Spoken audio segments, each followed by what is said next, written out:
দেখতে হবে, এই ঘোড়ার মাঝখানে জানতে হবে প্রভুর কেমন লীলা, সেটা হচ্ছে তীর্থ করা। আর আমরা মায়াপুরে যাই, গঙ্গায় স্নান করবো, নতুন জামা কাপড় পরবো, বাইরে বসে দুটো চমড়ি খাবো, বাসে করে বাড়ি পালিয়ে আসবো, সেটা হচ্ছে ভ্রমণ করা। তাই আজকে পদকর্তায় অদূরে দাঁড়িয়ে দাঁড়িয়ে বলছে, কি বলছে মা না দামে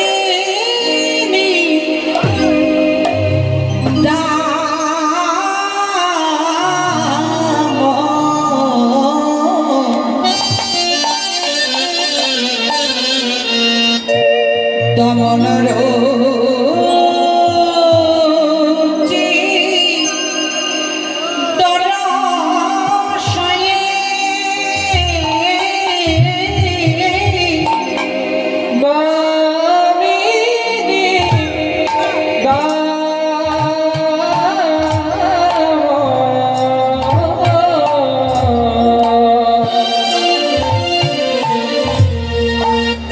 দমন রুচি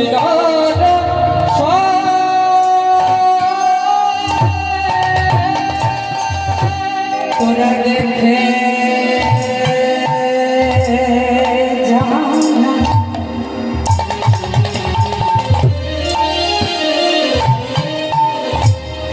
তোরা দেখে জানাতে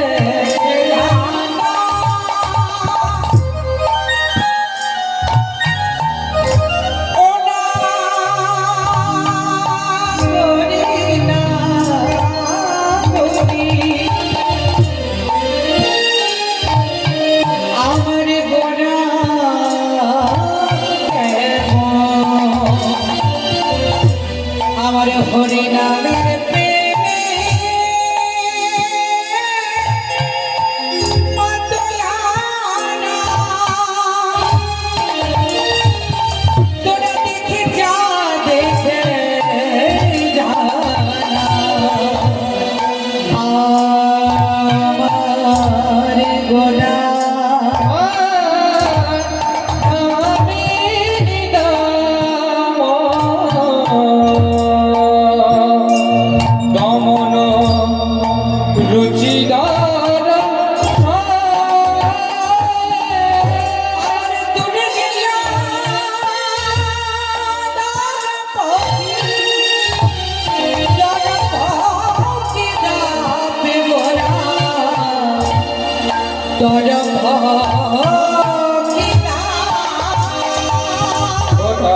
দূরে গেল, দূরে গেল দরব কি নাম গোরা, দরব কি নাম বলি বিরামে নাই, বিরামে বিরামে নাই, বিরামে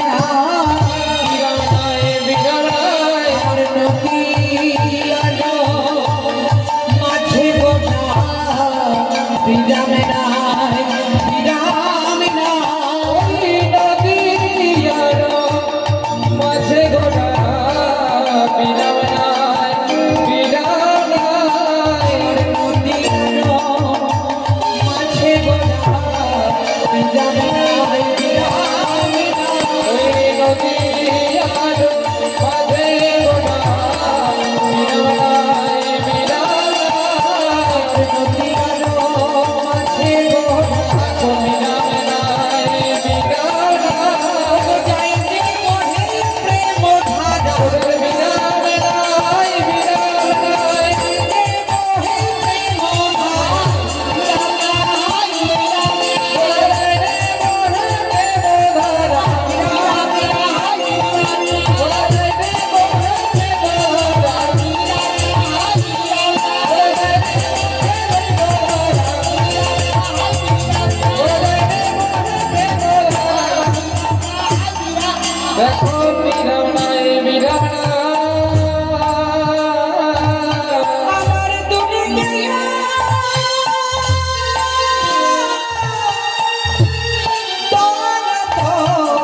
নবদ্বীপের মাঝে দাঁড়িয়ে দেখি আমার শ্রী গৌরাঙ্গ সুন্দর, যিনি প্রেমের ঠাকুর,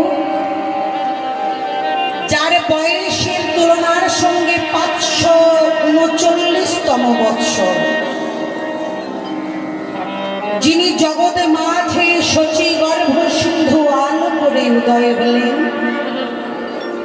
সেই পতিত পাবন গৌর হরি নবদ্বীপের মাটিতে দাঁড়িয়ে আজকে রয়েছেন এমন সময় পদকর্তায় অদূরে দাঁড়িয়ে দাঁড়িয়ে বললেন, দামিনী দাম দমন রুচি দরশয়ে দূরে গেয় দরপ কিদা। এই কথার মানে কি মা? বলছে দামিনী দাম, দামিনী শব্দে হচ্ছে বিদ্যুৎ। আমার চৈতন্য মহাপ্রভু যখন ধরাধামে অবতীর্ণ হলেন, গগনের যিনি বিদ্যুৎ তিনিও প্রভুর কাছে বলছে, গৌর হরি আমি তোমার চরণে মাথা নত করলাম। আর কি মাথা নত করছি মা? গগনের চন্দ্র, গগনের সূর্য। আর মাথা নত করছে কি? সমস্ত নদিয়ার মাটিতে যত ফুলবৃন্দ প্রস্ফুটিত হয়েছে তারা সবাই। আর একজন বাবা মাথা নত করছে, তিনি কি না ব্রহ্মার মানুষ পুত্র মদন দেব, যাকে আমরা কাম দেবতা নামে চিনি। তিনি এসে আমার গৌর হরির চরণে লুটিয়ে পড়েছে। তাহলে মাগো, যে গৌর হরির চরণকে স্পর্শ করে জগতের মানব ভূমির মাটিতে সবাই ধুলায় লুটিয়ে পড়ে, একটু মন দিয়ে মা কথাগুলো শুনতে হবে। যদি বলো কেন বলছি মা, শ্যামা সঙ্গীত, নজরুল গীতি, ভজন অনেক স্টকে আছে, সেটা কোনো কথা না, ওর নাম তো কীর্তন নয়। এখন প্রত্যেকটা ইউটিউবে দেখবেন মানুষের মনে এই যে ভজন, শ্যামা সঙ্গীত, নজরুল গীতি, আধুনিক এই ঢুকিয়ে দিয়ে কীর্তনের যে প্ল্যাটফর্ম সেটা নষ্ট হয়ে গেছে। এখন সাবেকি কীর্তন কেউ আর শোনে না। কিন্তু আমি সকলকে বলছি মা, এই জগতে টিকে থাকতে গেলে, বাঁচতে গেলে একটা জিনিস খুব পরিপূর্ণভাবে মানতে হবে। সেটা কি না? Discipline is the most popularity quality of the my life. আমার জীবনে যদি ডিসিপ্লিন না থাকে, অনুসত্তা বোধ যদি না থাকে বাবা, তাহলে আমি সেই জায়গাটা কোনোদিন এগিয়ে নিয়ে যেতে পারবো না। এখন কীর্তনে ভ্যারাইটিস রকমের গান উঠেছে, ভোজপুরি, তামিল, তেলেগু, উড়িয়া। আমার কাছেও স্টকে আছে, নেই তা না। কিন্তু কথাটা হচ্ছে, গাইতে এসেছি কীর্তন, সেখানে যদি আমি ওই ভোজপুরি গান গাই, আমাকে তো তার জন্য ডাকেনি বাবা। এতে হয়তো গোটা কতক চ্যাংড়া ছেলের ভিড় হবে, আহ বড়িয়া কীর্তন হবে, কিন্তু সে দরকার নেই। কীর্তন যেন কীর্তনের জায়গাটায় থাকে। কারণ আগেকার দিনের মহাপুরুষেরা বলতেন, কীর্তন মানে হচ্ছে কি? রতন। তাহলে রতনকে কারা চেনে? যারা ডুব দিয়ে খুঁজতে পেরেছে। তাহলে আমাদের ডুব দিতে হবে। আজকের যে আসনটায় বসে রয়েছে মা, এখানে যদি শুভজিৎ না আসতো, কমলিনী না আসতো, বিশ্বরূপকে বাদ দিয়ে যদি এখন দেব আসতো, কোয়েল আসতো, পায়েল আসতো, এখানে দেখতে বসার জায়গা দিতে পারতে না। কিন্তু কীর্তন তো মা, ওই তো সেই একই গান, একই কথা, একই গৌরহরিকে নিয়ে বলবে। হ্যাঁ কি বাবা ভুল বলছি? তাহলে এই প্যান্ডেলটা কিন্তু ফাঁকা থাকতো না, ভর্তি হয়ে যেত। কারণ এখন আমাদের মনেই বা প্রেম নাই, আমরা মানুষকে কি প্রেম দেব, কি ভালোবাসবো? তাই সকলকে বলছি মা, যে বাবারা মায়েরা যে আসনটা গ্রহণ করেছ, তোমাদের যদি এখন জিজ্ঞাসা করি মা এটা কোথায় বসে আছো, বলবে কেন? উপাধ্যায় পাড়ার গোষ্ঠ মেলার মাঠ প্রাঙ্গণে যে কীর্তন হচ্ছে সেখানে। কিন্তু কথাটা তা নয় মা। আজকে যে আসনটায় বসে আছো তোমরা কারা কারা কীর্তন শুনছো? এমনি আম পাবলিক? আমাদের যে কীর্তনিয়াগণদের যে আসনটায় স্বীকৃতি দেওয়া হয়েছে, এই যে একটা মালা পরিয়ে দিয়েছে, এর কোনো দাম নেই? কেন দিচ্ছে? ওই রাস্তায় যখন সকাল থেকে এসে ঘরে বসেছিলাম কেউ তো মালা দেয়নি। কি দিয়েছে তোমা? হ্যাঁ, কেউ দেয়নি। তাহলে হরিবাসরে ঢোকা মাত্রই চন্দনের ফোঁটা দিয়ে মালা দিচ্ছে, তার কারণ কি? একটু শুনে রাখো মা, কীর্তন শুধু শুনলে হবে না, কীর্তন বুঝতে হবে। এই যে আসনটা তোমরা গ্রহণ করেছ, আজকে না তোমরা ব্রাহ্মণ, না তোমরা বৈষ্ণব, না তোমরা শূদ্র, না তোমরা ক্ষত্রিয়। বলছে কেন না, হু ইজ আই, অর্থাৎ আমি কে। নিজেকে প্রশ্ন করতে হবে, হু ইজ আই, আমি কে, আমার কিসের জন্য এখানে আসার প্রয়োজন। সকলে বলবে কেন গো, আমরা এই পাশের পাড়ায় থাকি, আমার নাম অমুক উপাধ্যায়, আমি অমুক চ্যাটার্জি, চিনতে পারছো না? না গো মা, আজকে হরিবাসরে যারা এসেছো তোমাদের একটাই পরিচয়, সেটা কি? We are the server of god. অর্থাৎ কোনো বাবুর বাড়িতে যেমন কেউ কর্মচারী হিসাবে কাজ করে, তেমনি অনাদির আদি গোবিন্দ আমাদের ধরাধামে কর্ম করতে পাঠিয়েছে। সেই কর্মটা করছি আমরা। কি কর্ম? বাসন মাজা, ঘর ঝাড় দেয়া, রান্না করা, খেতে দেওয়া? বলছে না, ওটা তো তোমার বাহ্যিক প্রাকৃতিক জগতের কর্ম। কিন্তু তোমাকে কোন কর্ম করবার জন্য পাঠিয়েছি না ভবে? শুধু আমার নামকে গাইবার জন্য, আমার নামকে বদনে বলবার জন্য, আমার নামকে কর্ণে শ্রবণ করবার জন্য। নিতাই হরি হরি বল। তাহলে আমাদের একটাই পরিচয়, আমরা নিত্য কৃষ্ণ দাস। কি মা, তাই তো? আমরা জীব ইহা জানিও সদা নিত্য কৃষ্ণ দাস। এ জগতে তোমরা সকলে জেনে রেখো, তোমরা হলো কৃষ্ণ দাস, কৃষ্ণের দাস। সবাই দাস হতে পারে না মা। তাহলে আজকে ভেবে দেখো, ওই যে আসনটায় বসেছো তোমরা কারা? তোমরা হলে কলিযুগে রাজা পরীক্ষিতের বংশধর, যিনি শ্রবণের মাধ্যমে আমার হরিচরণকে পেয়েছিলেন। আর আজকে যে আসনটায় আমাকে দাঁড় করিয়েছ, শুধু আমাকে নয়, একটু আগে আমার ভাই শুভজিৎ গান করে গেল, আর একটু বাদে বিশ্বরূপ ভাই গান করে, এই যে জায়গাটায় আমাদেরকে দাঁড় করিয়েছ, এই জায়গাটায় মালাটা এমনি এমনি তুলে দেয়নি গলায়। এই প্ল্যাটফর্মটা হচ্ছে শ্রীমদের ভাগবত গীতা শ্রীপাদ সুখদেব গোস্বামী মহারাজের আসন। যে আসনে বসবার মতো, দাঁড়াবার মতো, গাইবার মতো যোগ্যতা আমাদের নাই। তাই মাগো, যেতে যেতে একটি গান গাই, একটু মন দিয়ে শোনো। জীব শিক্ষারই গান, ভেবো না আদার্স কোনো গান গাইছি, কিন্তু এটা জীবকে শিক্ষা দেওয়ার জন্য, বোঝাবার জন্য। কি তুমি কাছে আছো, একটু মন দিয়ে শোনো মা। এই জগতের সংসারে ভগবানকে সবাই মনে করে ধরবো, কিন্তু কেউ পারে না। তাই কত সুন্দর ভাবক মহাজন বললেন, কে তুমি কাছে আছো,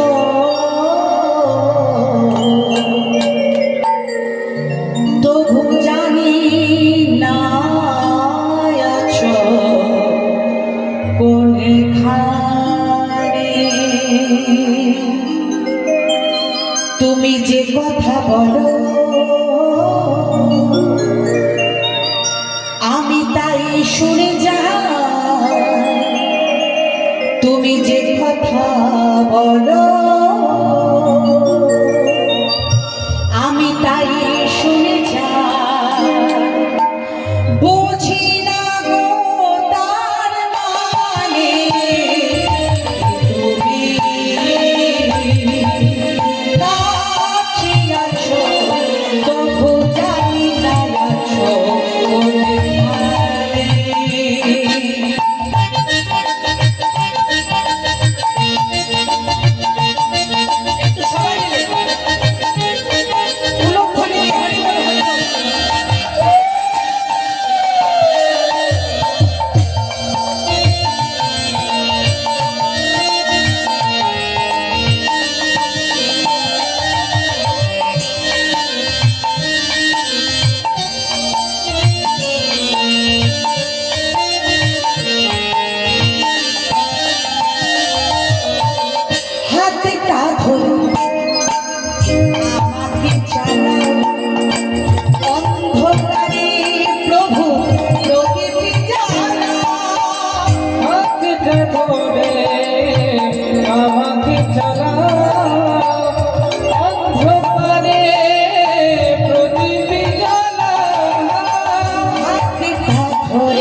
দেখি না প্রভু আমি বুঝি না গো তার মানে,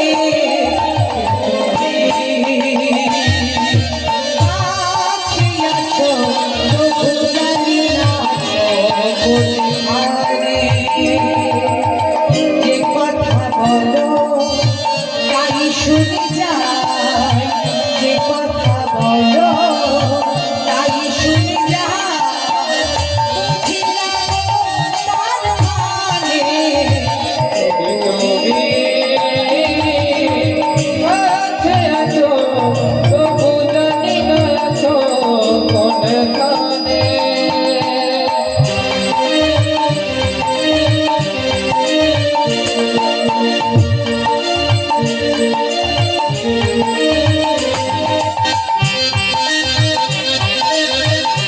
সবাই একটু উঠে।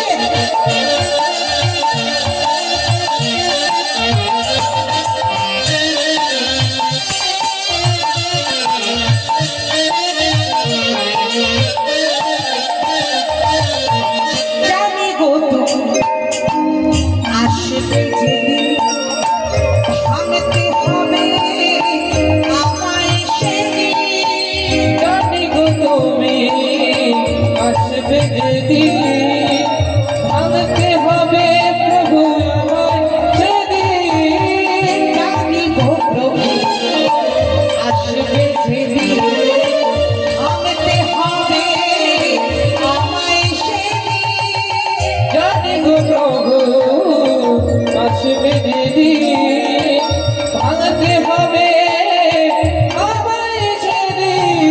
পাথর চালা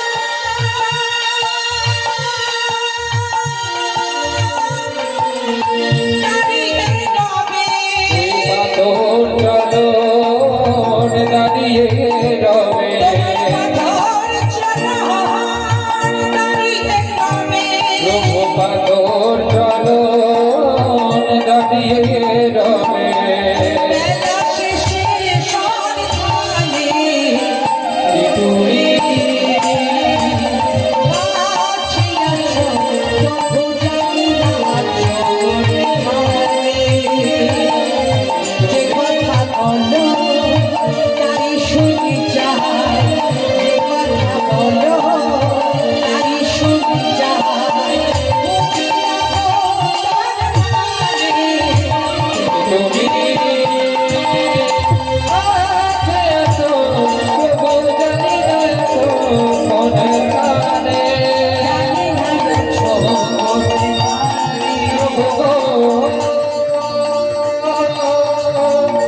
জানি না আছো কোনখানে।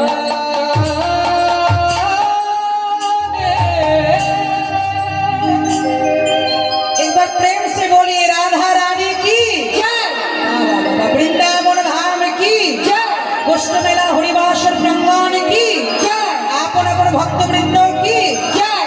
বেশ, তোমাকে তো বলতে সময় দেওয়া হয়, এখানকার মায়েরা একটু বলুক, নালে কিন্তু আজকে মাইনে দেবো। হ্যাঁ,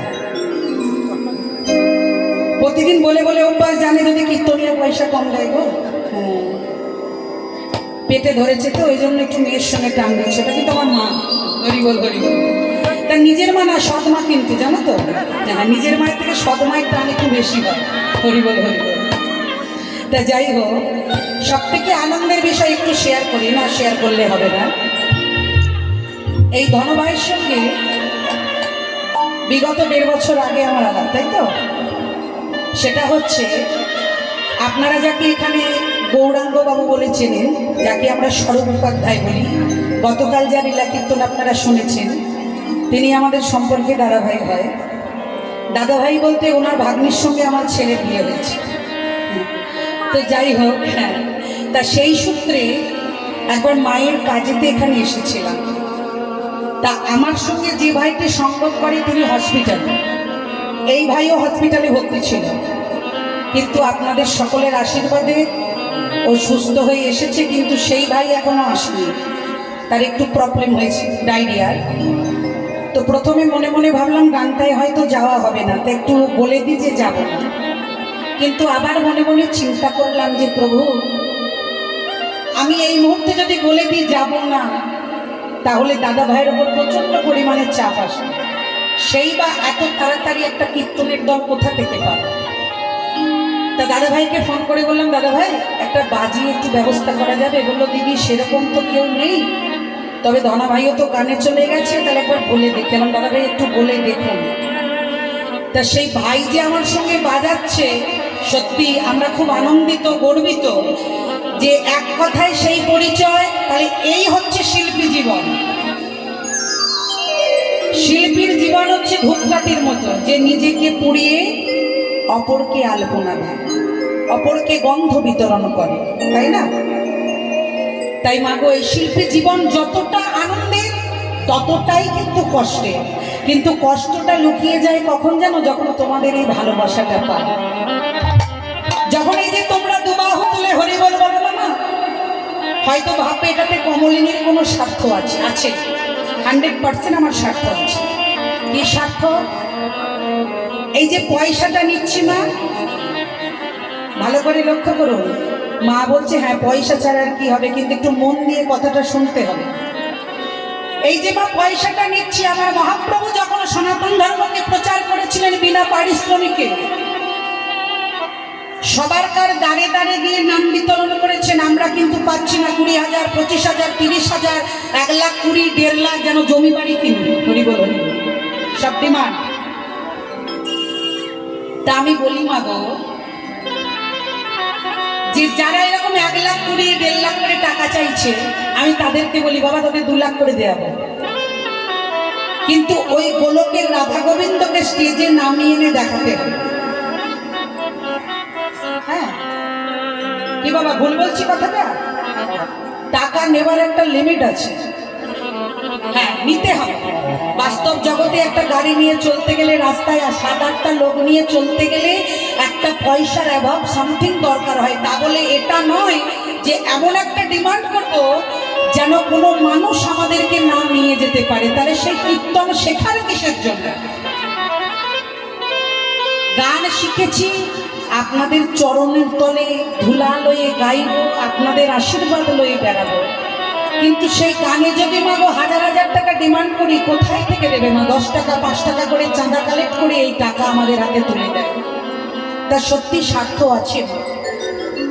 যখন কীর্তন হয়ে যাওয়ার পর কত মায়েরা বাবারা এসে যখন মাথায় হাতটা দিয়ে বলে, মা গো আমি আশীর্বাদ করি যেন জন্ম জন্মান্তর এইভাবে হরি গুণ গান গাইতে পারে। হরি বল।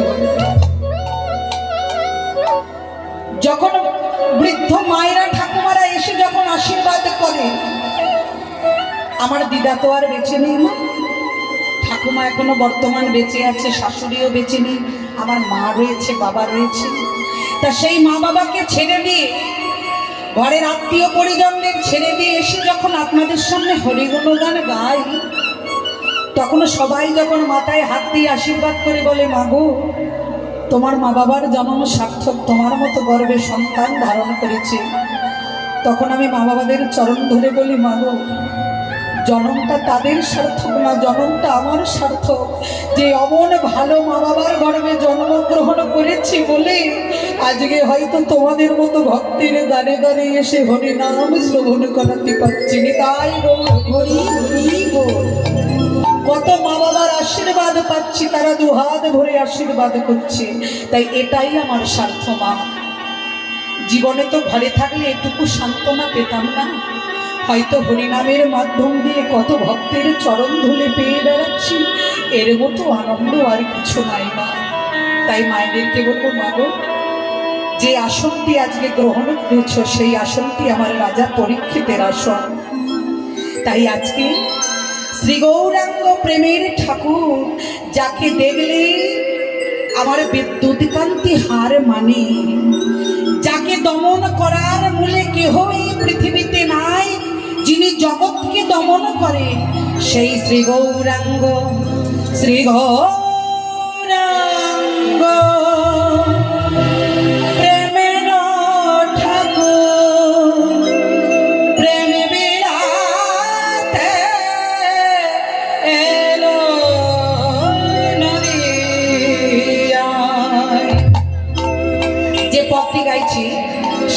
হরিদাসে গাওয়া হয়। তো আসুন শ্রী গৌরাঙ্গ প্রেমের ঠাকুর প্রেম বিলাতে এলো নদিয়ায় রাধা প্রেমে কনা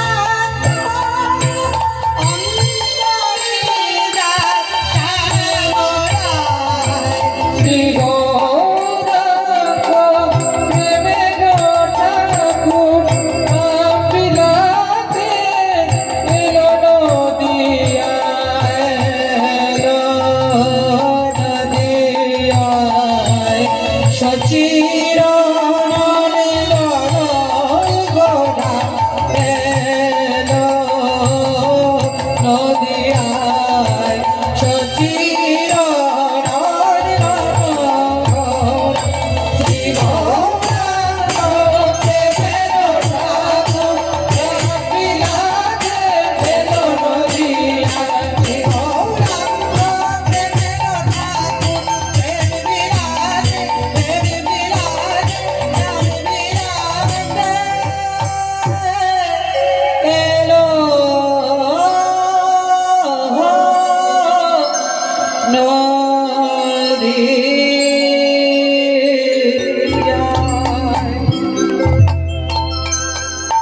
তাহলে মাগো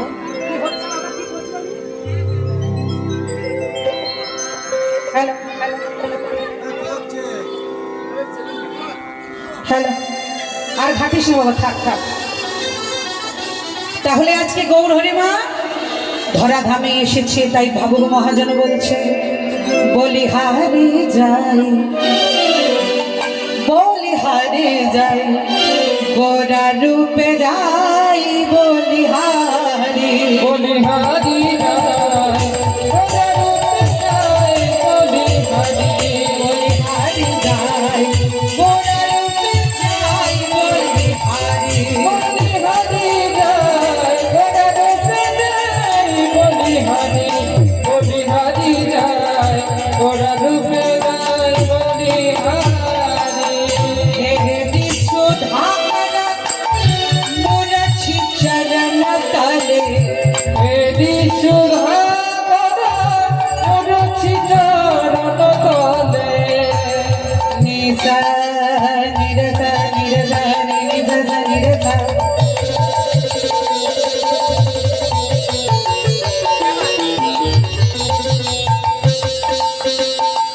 निरसा निरसा निरसा निरसा निरसा निरसा বলিহারি যায়, বলিহারি যায়, গোরা রূপে যাই বলিহারি। বলিহারি যায়, গোরা রূপে যায় বলিহারি। বলিহারি যায়, গোরা রূপে যায় বলিহারি। বলি বলিহারি বলিহারি বলিহারি যাই গো বলিহারি বলিহারি বলিহারি যাই গো আমার গোরা রূপে।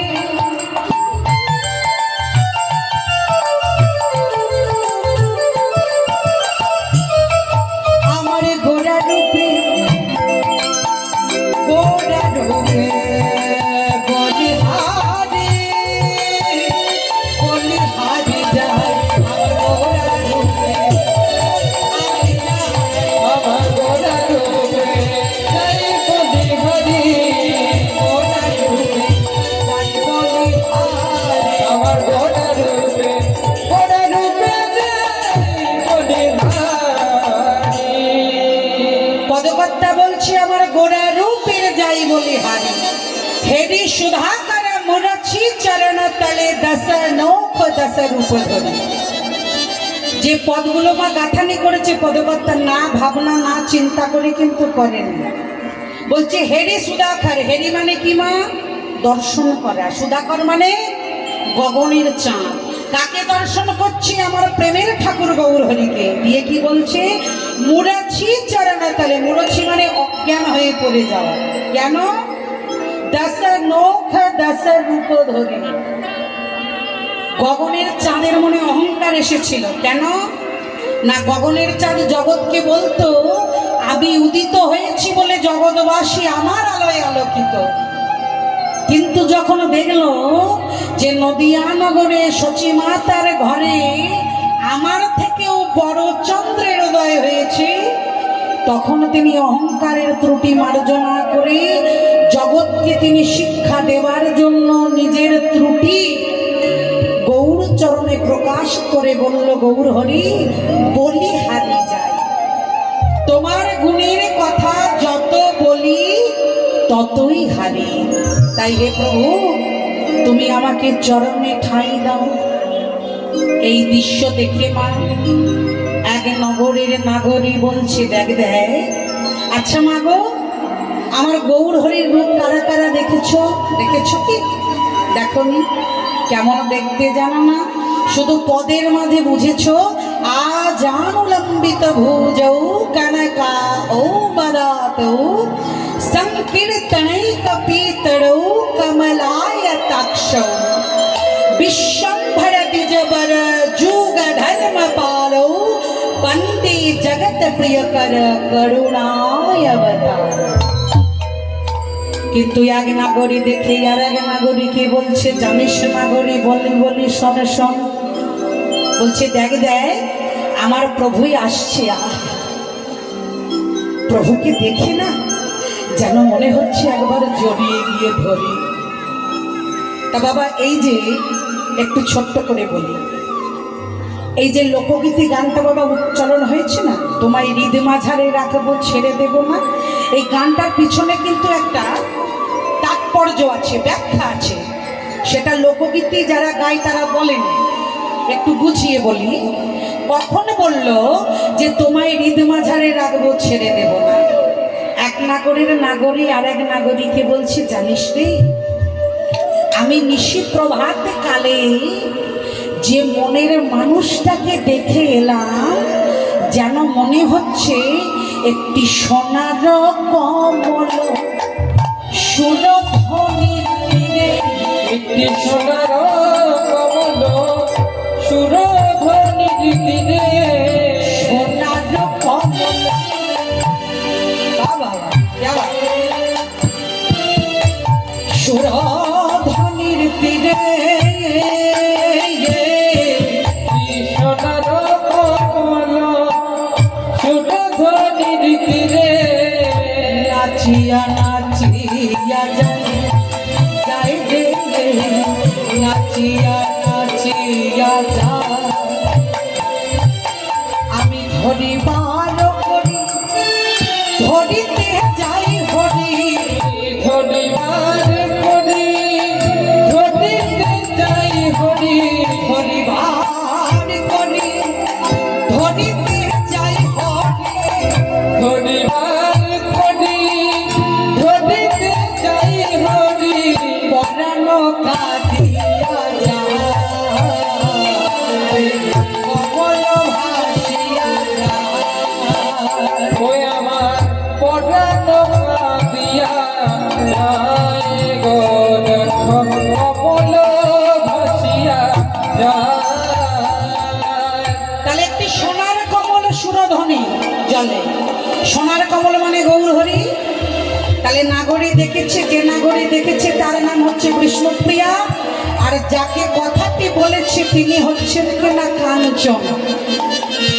তা সখীকে বলছে, সখী রে, ওই রূপ যা দিনের বেলায় যা প্রভাত কালে দর্শন করে দেখে গেলাম, ওই রূপ দেখে আমার আর মন ঘরে থাকে না। বলছে কেন সই? বলছে জানিস, যখন সকলকে নিয়ে হরিনাম করতে করতে যাচ্ছে কেমন মনে হচ্ছে কি? তবে বলি শোন, ও গো ধবল পাড়ের কোচা খানি তাহে লালা পা, ধবল পাড়ের কোচা খানি তাহে লালা পা, ধবল পাড়ের কোচা খানি তাহে লালা পা, ধবল পাড়ের কোচা খানি তাহে লালা পা, আবার চরণেতে লুটাবত আজ ধনে শতবার, ওই চরণেতে লুটাবত ধনে শতবার,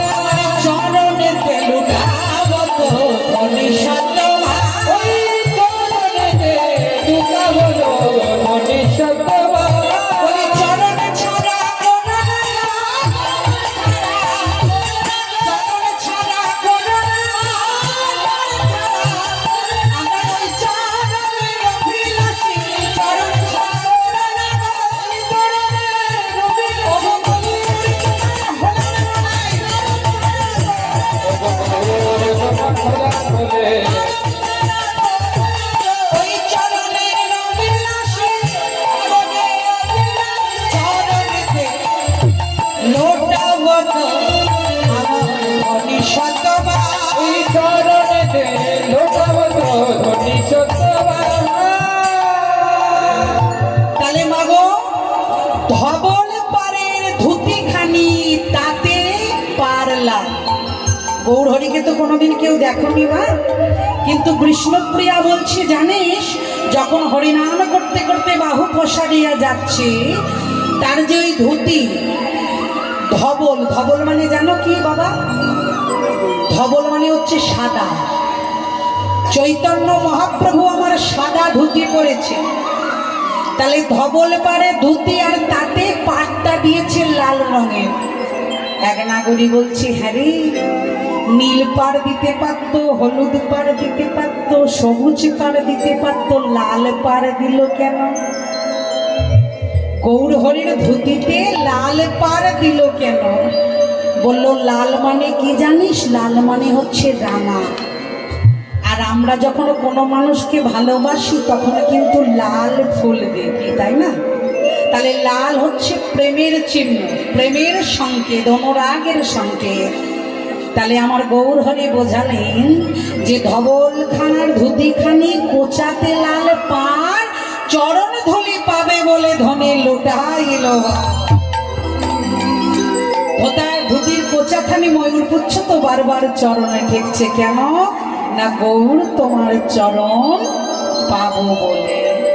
তাহলে যে গৌরের রূপ দর্শন করেছে মা, তখন আমার কাঞ্চনাকে সখী বলছে, সখী রে আমি কি করব জানিস? কি করব না, মাঝে মাঝে আমার মনে হতো আবার গোরা যদি হতো মধু, আমার গোরা যদি হতো মধু, আমার যদি হতো মধু, গোরা যদি হতো মধু, আবার কেন দাসে পায় সে পান করিয়া, কেন না সে পায় সে পান করিয়া, কেন দাসে পায় সে পান করিয়া, কেন না সে পায় সে পান করিয়া, মজিদ ফুলের মধু, মজিদ ফুলের মধু, ওই কেন না সে পায় সে পান করিয়া, মজিদ ফুলের মধু বলে, মজিদ ফুলের মধু। আমি আস্বাদন করিতাম দেখা, আমি আস্বাদন করিতাম দেখা, ওই আশা তো করিতাম দেখো, গোরা যদি হতো নদীয়ার মধু, আস্বাদন করিতাম দেখা, গোরা যদি হতো নদীয়ার মধু, আশা তো করিতাম দেখো, দাসে গায় আস্বাদন করিতাম মজিদ ফুলের মধু। গেল না সে পায় আশাদের করিলাম মজিদ ফুলের মধু। তাহলে মাগো আমরা যারা মধু খাই তারা কি জন্য খাই মা? সর্দি কাশি থেকে উপশম পাওয়ার জন্য। কিন্তু নগরীর নাগরী বলছে, ওগো এই সে মধু না, ও মধু খেলে তো শুধু সর্দি কাশি নিরাময় হয়। আমার গৌর হরি প্রেমরসের মধুসূদা যদি কেউ পান করে, তার দেহ মনের ত্রিতাপ জ্বালা দূরীভূত হয়ে যায়। নেতাই গৌর হরি হরি হরি বল। তাহলে জ্ঞানদাসের আমি আস্বাদন করিতাম মজিত কুলের মধু। তাহলে যে আমার গৌর হরির রূপ দেখেছে, তাই জন্য মা চরিত্রামৃতে, চৈতন্য চরিত্রামৃতে শ্রীপাদ কবিরাজ গোস্বামী তিনি সুন্দর করে কলম দিয়ে বললেন, আয়নারে পিত চিরাত চরিত করুণায়বতীর কলম সমার পয়তু উন্নত উজ্জ্বল রস अंश भक्ति श्रेयम हरिकूट सुंदर तूती कदम्ब सन्निभीत वा हृदय स्फुरत शचिननदान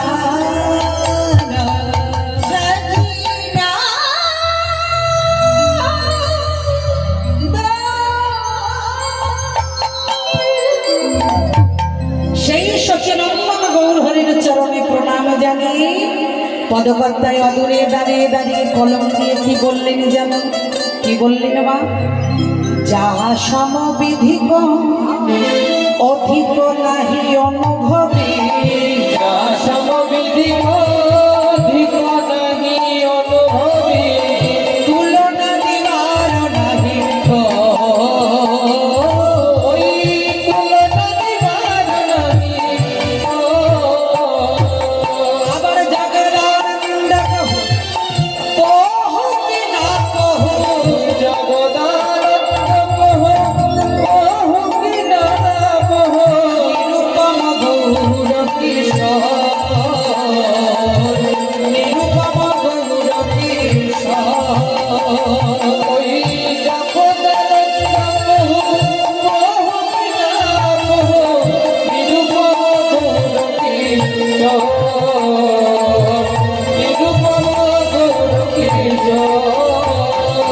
যেই ভজেছে সেই তো জানে, এই ভজেছে সেই তো জানে, ভজেছে সেই তো সেই ভজেছে কবি অন্য জনা বুঝতে জানে, যে ভজেছে সেই তো জানে। অন্যজনা বুঝতে জানে, বুঝতে সেই তো জানে। নিরুপম গৌর কিশোর, ওই নিরুপম নিরুপম গৌর কিশোর, নিরুপম নিরুপম গৌর কিশোর। ওই নিরুপম নিরুপম গৌর কিশোর।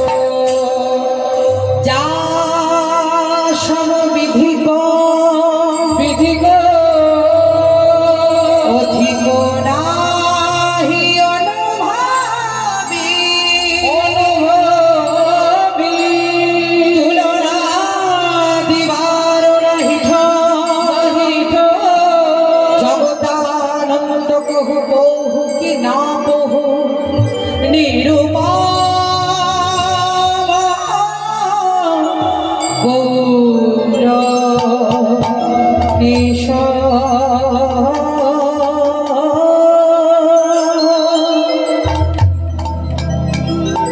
তো আসুন না আমরা সরাসরি সময় নষ্ট না করে বৃন্দাবন লীলার দিকে অগ্রসর হই। আজকের লীলার বিষয়বস্তু হচ্ছে ভগবান শ্রীকৃষ্ণের রূপ, তার সঙ্গে সামান্য একটু আক্ষেপের পদ গেয়ে দেব, কারণ যদি না গাওয়া হয় পরবর্তী শিল্পী রাস গাইতে পারবে না। তো আজকে মা সর্বপ্রথমে আমরা যে জায়গাটায় যাব, আচ্ছা কোথায় যাব মা একটু বলো তো মা, কোথায় যাব? বৃন্দাবনে যাব? সত্যি করে তো? আর আমি যদি বলি না বৃন্দাবনে যাব না, সব কীর্তনিয়াই তো বলছে চলো বৃন্দাবনে যাই, আমি বলবো না বৃন্দাবনে যাব না। কেন যাব না? হ্যাঁ গো, বিগত কাল থেকে তো এটা বৃন্দাবন হয়েই গেছে, তা আবার নতুন করে বৃন্দাবন যাওয়াতে লাগবে নাকি? হ্যাঁ, আস্তে আস্তে মায়েরা একটু মন দিয়ে লক্ষ্য করতে হবে। কিন্তু মা গো, ওই যে মায়া একটু কীর্তন শোনার পরেই এই যে যেখানে বাবা কীর্তন হবে সেখানে তো কলি আসবেই বাবা, সে যেখানে যেন তেন প্রকারে হোক। তাই মায়েদেরকে বলছি মা গো, বৃন্দাবনে যেতে লাগবে না, কারণ যেখানে হয় মধুর মধুরতম নাম সংকীর্তন সেই স্থান হলো বৃন্দাবন। যেখানে হয় সাধুগুরু বৈষ্ণবের আগমন সেই স্থান হলো বৃন্দাবন। যেখানে হয় রাধা কৃষ্ণের যুগল কীর্তন বর্ণন সেই স্থান বৃন্দাবন। যেখানে হয় সাধুগুরু বৈষ্ণব ভক্তের আগমন সেই স্থান হলো বৃন্দাবন। তাহলে আমরা বৃন্দাবনে রয়েছি, বৃন্দাবনে থাকবো, কিন্তু বদনে বলবো রাধা রাধা না, কি তাই তো? তো সকলে মিলে কারা কারা বৃন্দাবনে যাবেন না একটু হাত তুলো, কারা কারা যাবেন না? আপনারা বৃন্দাবনে যাবেন না? সুন্দরবনে একটু করুন, সুন্দরবনে বাঘ আছে সবাই সুন্দরবনে যাবেন, ও, তা ভালো। হ্যাঁ গো মা, বৃন্দাবনে যেতে হবে কেন? এটাই তো বৃন্দাবন। তাই আমরা সকলে মিলে একটু রাধা রাধা গাইব, সকলে মিলে করতালি দিয়ে দিয়ে একবার বলি রাধা রানী কি জয়। যতজনা রয়েছেন একটু ধ্বনিটা কিন্তু শুনবো, হ্যাঁ? যতজনা রয়েছেন যতটুকুনি থাকবেন সবাই মিলে একবার জোর করে বলুন রাধা রানী কি, বাহ, বৃন্দাবন ধাম কি, উপাধ্যায় পাড়া গোষ্ঠলীলা হরিবাসর কি, ভক্তবৃন্দ কি, বাবা বাবা। मैंने वृंदावन की गली गली में ढोलना ला ला ला ला ला, मैंने राधा राधा राधा राधा बोलना। तो चलिए हम चलते हैं मधुमय वृंदावन पर। अपने मन को लेकर वृंदावन में हम मुंह में राधा राधा गाएंगे और प्रेम से राधा रानी का गुण कीर्तन करेंगे। जैसे भगवान श्री कृष्ण श्रीमद् भगवत में अर्जुन को गाइडलाइन किया, हे अर्जुन हमारी इस रथ में चलो और भगवान की कृपा को दर्शन करो। तो भगवान जब कुरुक्षेत्र युद्ध में भगवान श्री कृष्ण को सारथी बनाकर अर्जुन जब लक्ष्य भेद किया तो भगवान श्री कृष्ण ने उनको विश्वरूप का दर्शन कराया। तो जब विश्वरूप का दर्शन कराया तो भगवान श्री कृष्ण ने एक वाणी बोला अर्जुन को, सुनो हे अर्जुन, यदा यदा ही धर्मस्य ग्लानि भवति भारत अभूत्वानाम् अधर्मस्य तदत्मानं सृजाम्यहम् परित्राणाय साधूनां विनाशाय च दुष्कृतं धर्मो संस्थापनार्थाय संभवामि युगे युगे संभवामि युगे युगे संभवामि युगे युगे। भगवान श्री कृष्ण ने अर्जुन को बोला, सुनो अर्जुन, धरती में जब अधर्म की प्रकाश घटेगी, इस धरती में जब पाप आएंगे, मेरा भक्त के ऊपर जब प्रहार पड़ेगा तो भक्त को उद्धार करने के लिए हम सृष्टि की रूप में हम अवतरण होंगे धराधाम में। इस युग में नहीं, जितने जितने युग आएंगे संत होकर, भक्त होकर, जोगी होकर हम धरती में मानव रूप में आएंगे और मोक्ष दिलाएंगे हर धरतीवासी को। এই সূত্র ধরে জিসাস অর্থাৎ যীশু খ্রিস্ট তিনি বাইবেল গ্রন্থে বললেন, my lord Krishna appear our in earth in every time in every place. একটু মন দিয়ে শুনবেন, আপনাদের এখানটা এডুকেটেড কালচার বলে এগুলো ডিসকাস করে না হলে কোনো ব্যাপার নেই। তাহলে my lord Krishna appear our in earth in every time in every place is places. ভগবান প্রত্যেক মুহূর্তে বলছে জীবের কৃপা করবার জন্য আমি যুগে যুগে এসেছি, আসবো, আসতে আমাকে হবে। কারণ এই জগৎ সংসারে আমরা হলাম নিত্য জীব, তিনি যেমন আমাদের পরিচালন করছি আমরা তেমন করছি, কি তাই না? তাহলে আমার ভগবান অনাদিরাদি গোবিন্দ ঈশ্বর পরম কৃষ্ণ সচিত আনন্দময় বিগ্রহ অনাদির আদি গোবিন্দ সর্বকারণে কারণ। হরি বল হরি বল। তাই একটু তালে তালে রাধে রাধে বলে দুটি বাহু তুলে যাব মোরা মধুর বৃন্দাবনে, যাব মোরা মধুর বৃন্দাবনে। একবার রাধে রাধে বলে দুটি বাহু তুলে যাব মোরা মধুর বৃন্দাবনে, যাব মোরা মধুর বৃন্দাবনে। উলধ্বনি দিয়ে, হরিধ্বনি দিয়ে দাও, সবাই মিলে একবার জোর করে উলধ্বনি দিয়ে।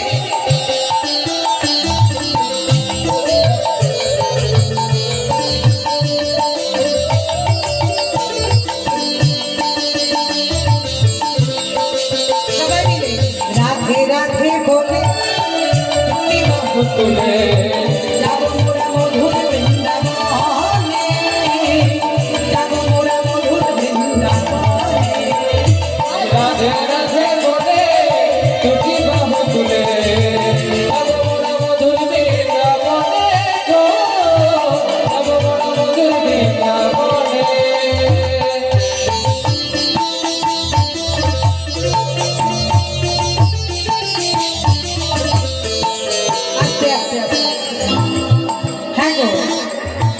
একটু মুখে আওয়াজ নেই কেন? কি আজকে খাওয়া দাওয়া হয়নি?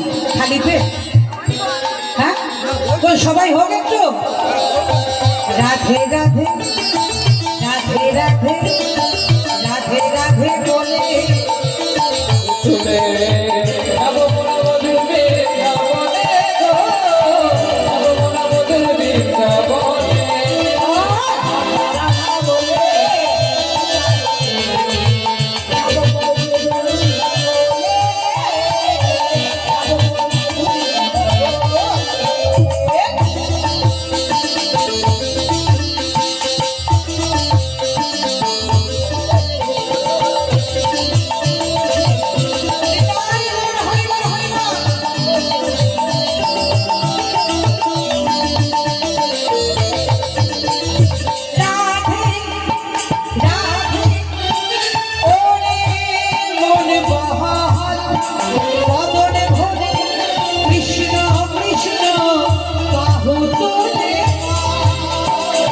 রাধে রাধে রাধে গো, বদন ভরে বাহু তুলে কৃষ্ণ কৃষ্ণ। আচ্ছা দেখি কেমন কীর্তনের ভাষা বুঝেছো। বাহু তুলে মানে কি? বাহু তুলে মানে ভগবানের হাত তুলে তো, তাহলে হাতগুলো কই? একবার বাহু তুলে আসে, বাহু তুলে হরি বলে রাধা রাধা বলে, হরি বলে বাহু তুলে কৃষ্ণ কৃষ্ণ বলে। বাহু তুলে হরি বলে রাধা রাধা বল, বাহু তুলে হরি বলে রাধা রাধা বল। রাধে রাধে বলে দুটি বাহু তুলে যাব মধুর বৃন্দাবনে, যাব মধুর বিদায় হরি বল। রাধে রাধে বলে তুলে যাব মধুর বৃন্দাবনে, যাব মধুর বৃন্দাবনে। রাধে রাধে বলে দুটি বাহু তুলে যাব মধুর বৃন্দাবনে, যাব মধুর বৃন্দাবনে। ও যমুনা মধুর বৃন্দাবনে, যমুনা মধুর বৃন্দাবনে।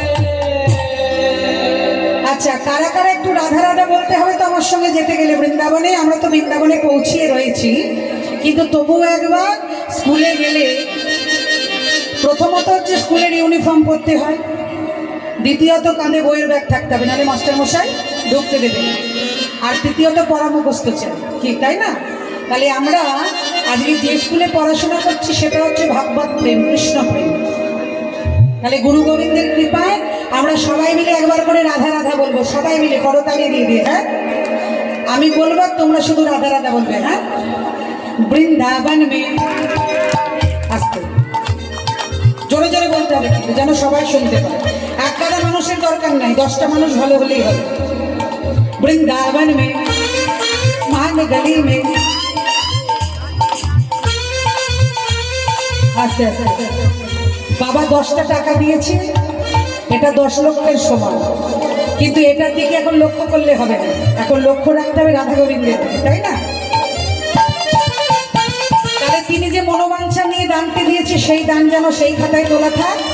আর এখানে একটু বদল ভরে বলতে হবে, বৃন্দাবন মে মান গলি মে ভক্ত কি মন মে। আস্তে, আরেকটু জোরে হবে, বাড়িতে ঝগড়া করার মতো করতে হবে একদম জোরে জোরে গলা। হ্যাঁ, যেমন বাবাদের সঙ্গে ঝগড়া হয়। হ্যাঁ, বৃন্দাবন মে क्या बात, वाह वाह वाह वाह। अरे महान गली में भक्त की मन में प्रेम का प्याला, प्रेम का ज्वाला, जोर से बोलो। আচ্ছা, একটু মায়েরা বাজাবে না?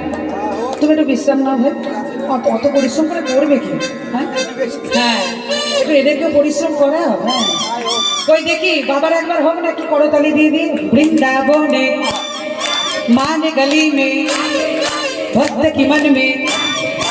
ওই বাবা এবার ঢুলে পড়লো বলে এই এই এই, বাহ বাহ বলে, বাহ বাহ।